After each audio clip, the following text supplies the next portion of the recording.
All right, so we're going to show you these different extraglottic airways, and then we're going to let you practice them on the mannequin and fill out skill sheets on your own. So if you come up here and look. Anyway, this is a King LT airway. This is what most people are using. It's got 2 cuffs and 1 lumen. This is a Combitube. It has actually 2 lumens in one, and there are the 2 lumens separate up here. This is an ET tube. It's for paramedics, so we're not going to use it. This is an iGel. When you take it out of the package, it's actually an LMA, but it's made out of gel. So we'll show you how to use that, and that's kind of the same thing. So those are the 3 basic ones we're going to see. We'll also see a traditional LMA every now and then. So we'll show you how all 3 of these work and how to use them. So let's look at the King LT first. So you can see right here, this is the King LTD. There's the LTS and the LT. The suction port is what is different about these. So the LTS is the new going one. So this is an older model, but it goes in the same way. It just doesn't have a suction port on the back. You see the size is size 4. They go from size 2 up to size 5. And the size is based off of the patient's height. So you can see this, the height recommendation for this size is between 5 and 6 feet.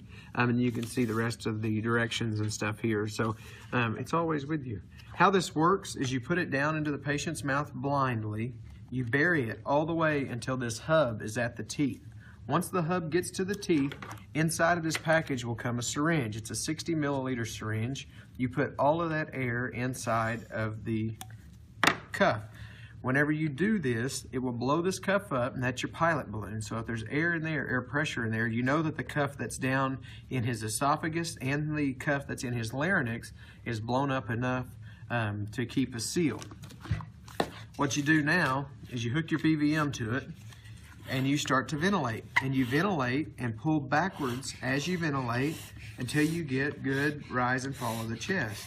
And it will eventually happen here. I have a good feeling. And you can kind of see there on this very not to scale model how it works.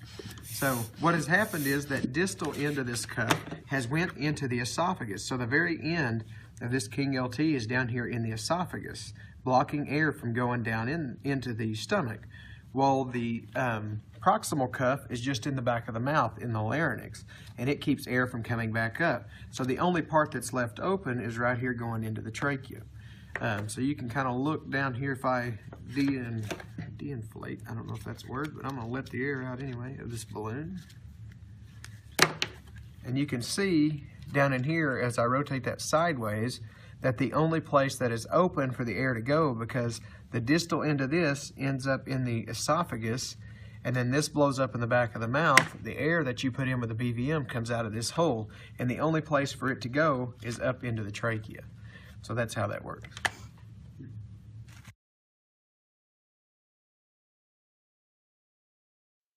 This is an LMA. It's also numbered down to 0 all the way up to the sky's the limit. There's 10s.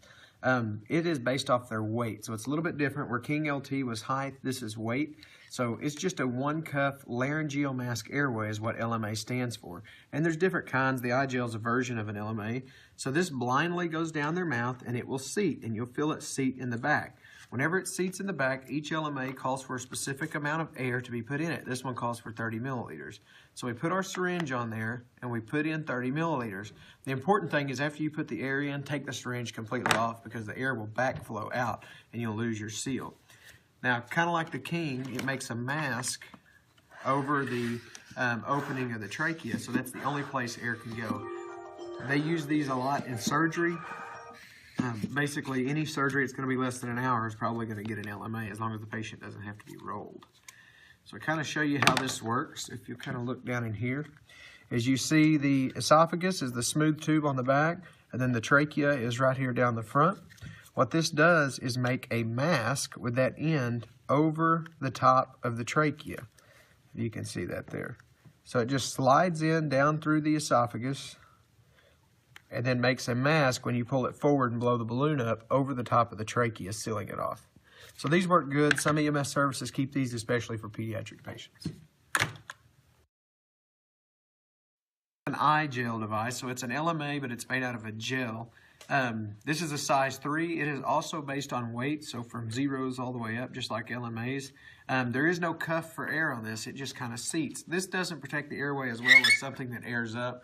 Definitely not as good as the King LT. This blindly goes down and it seats, and then you just ventilate over the top of it. And you can see getting air in there. So how this seats is just like the LMA, if I can kind of keep everything in line to try to show you here.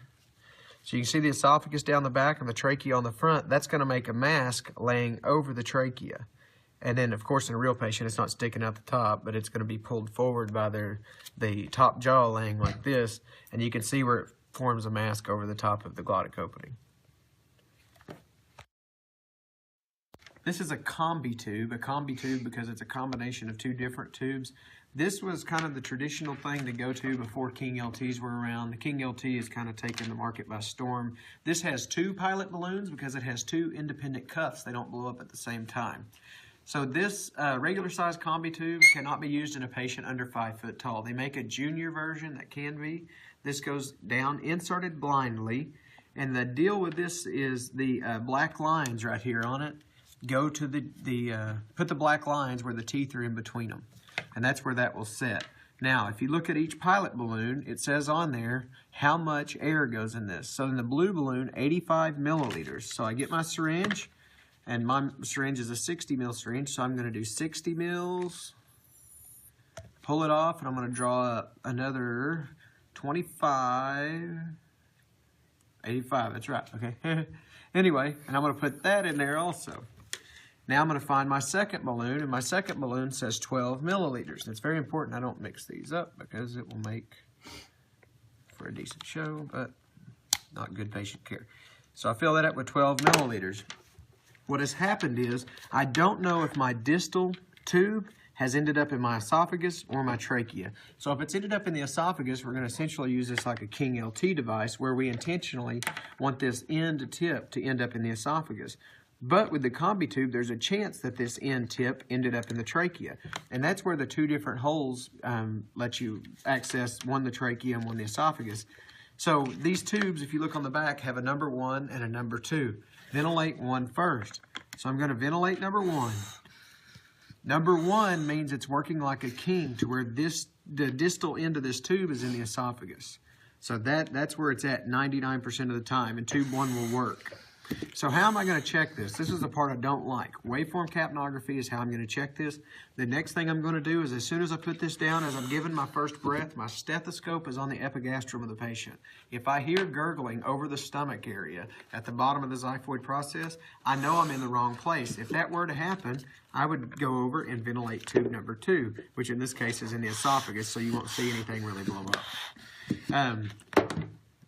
Why I'm not a fan of Combitubes is this leaves air to hurt patients. If you miss the tube, you can kill somebody because you will be ventilating their stomach.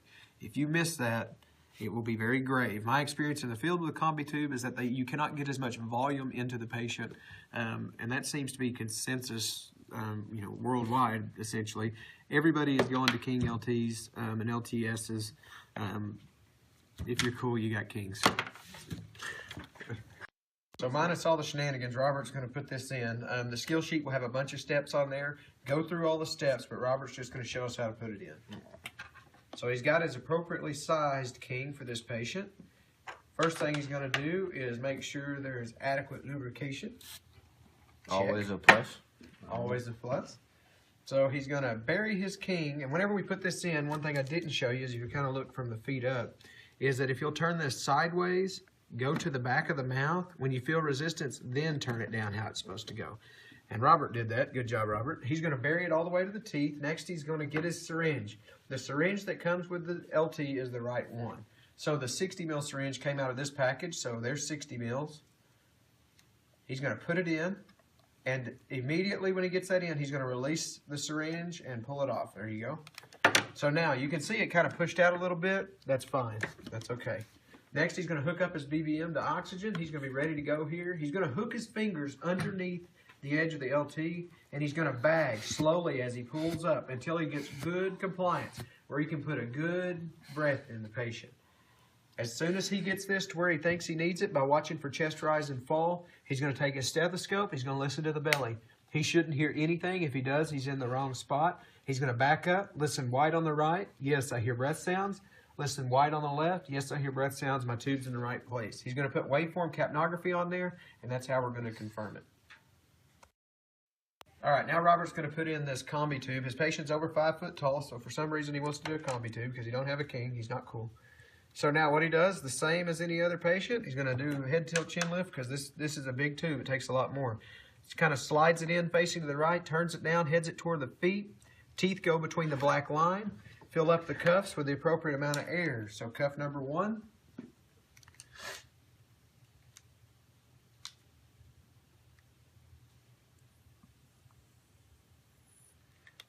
Oh, there you go.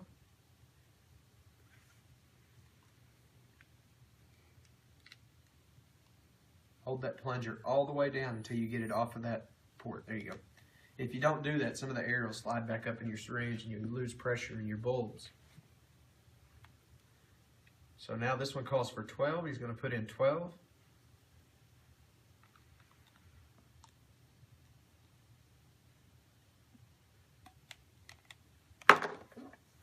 Great job. Now he's going to ventilate tube number 1 first. So he's going to find tube 1, which is the tall tube. And he's going to take his stethoscope right now before his first breath. And he's going to put it on the belly.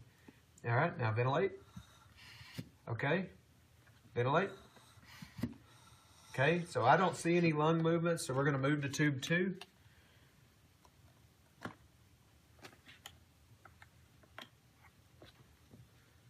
Taking a listen. So we are most definitely in the stomach now. You can see the stomach, ventilate. You can see the stomach blowing up. That highlights the reason the Combitube is terrible in my opinion.